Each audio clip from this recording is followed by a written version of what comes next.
حضور پاک صلی اللہ علیہ وآلہ وسلم کے پاس ایک عورت آئی اور کہا، میرے خاوند نے مجھے طلاق دے دی اور کہہ دیا کہ تو میرے لیے میری ماں کی طرح ہے۔ اللہ کے رسول، اب کیا حکم ہے؟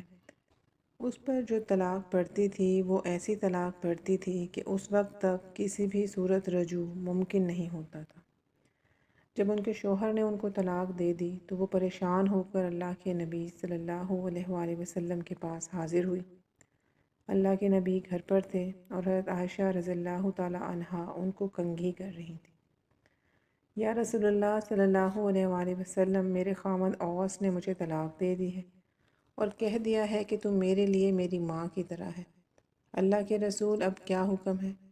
تو اللہ کے نبی صلی اللہ علیہ وآلہ وسلم نے کہا، خولا اب تو اس کے لیے حرام ہو گئی۔ تو کہنے لگیں کہ یا رسول اللہ صلی اللہ علیہ وآلہ وسلم، آپ نظر ثانی کریں، وہ میرے بچوں کا باپ ہے اور میرے ماں باپ مر چکے ہیں، میں کس کے سہارے جیوں؟ اور میرے بچے ابھی چھوٹے ہیں، بچوں کو کہاں سے پالوں؟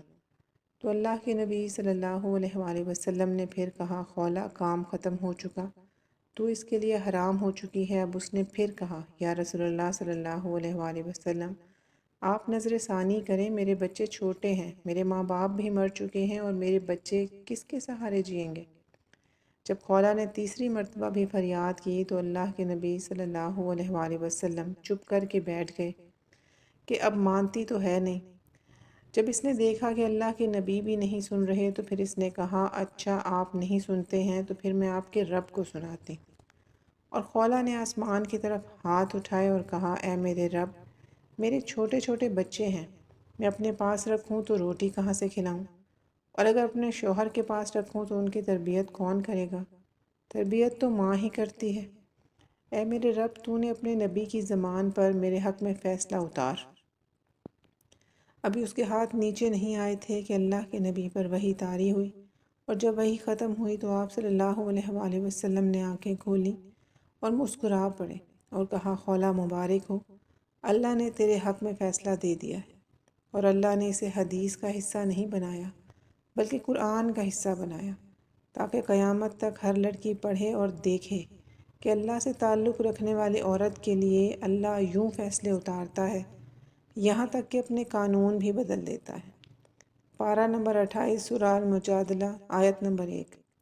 ترجمہ، بے شک اللہ نے عورت کی بات سنی جو تم سے اپنے شوہر کے معاملے پر بحث کرتی ہے اور اللہ سے شکایت کرتی ہے، اور اللہ تم دونوں کی گفتگو سن رہا ہے، بے شک اللہ سنتا دیکھتا ہے۔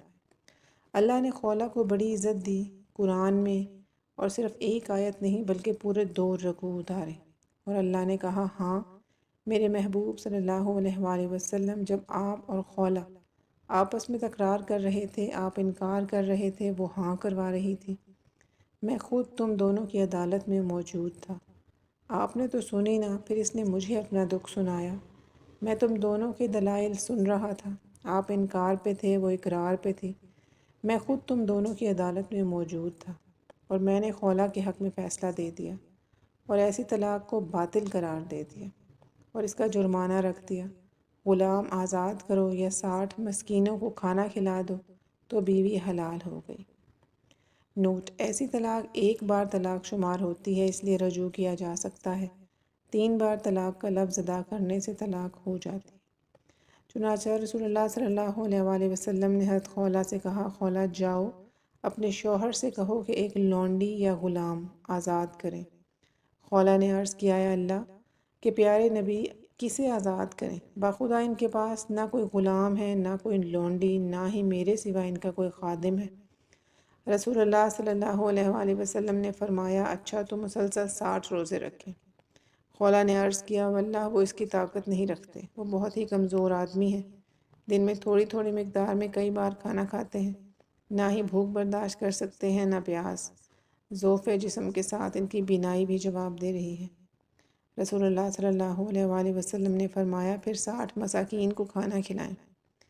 خولا نے عرض کیا، حضور وہ غریب و نادار آدمی ہیں، ان سے تو یہ بھی ممکن نہیں۔